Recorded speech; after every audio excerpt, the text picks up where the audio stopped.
তাহলে পিকনিকে ফ্রাইড রাইসটাই করা হোক। ফ্রাইড রাইস যদি হয় তো আমি পিকনিকে যাব না বলে দিছি। ব্রয়লার মাংস, ভাত আর আলু সানা করতে হবে। এই হজম করতে পারবে নাই, বস হয়েছে রিচ খাইলেই ফুটোর ডুম, ঠিক তো? আমাকে কেমন বুড়া বলছে দেখ। আমি সোজা সাপটা কথাই বলি, কিন্তু মালটা আমি অল্প টেढ़া আছি। কাকার ঘরে এক কুচুড়ি চাল আছে, আর কিনতে হবে নাই, কাকাই তো দিবে। কালকার ছেলে আমি বড় বড় বলি। ও আমার ঘরে এক কুচড়ি চাল আছে, সেইটা কি 12 আরে পাঁচিস? ভাত যদি করতে হয় তোমাকেই পুরা চালটা দিতে হবে, আর যদি ফ্রাইড রাইস করা হয় তাহলে আদায় করে হবে। আর তোরা ঝামেলা করিস না, দরকার হলে মুড়ি খাবো। তোকে আমরা পিকনিকে ডাকি এমনি লিটিকেশন লাগাবার জন্য লয়। তুই হাঁড়ি কড়াটা দিস তার জন্য তোকে ডাকা হয়। তুই এই ফ্রাইড রাইসের কথাটা আগে তুলেছিস।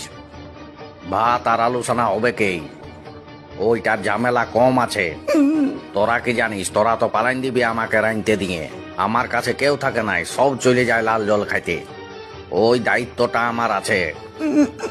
আজকের পর থেকে তোরা যদি আমাকে জ্বালানছিস, মারা ভাত খাওয়াই ঘর আনবো বলে দিছি।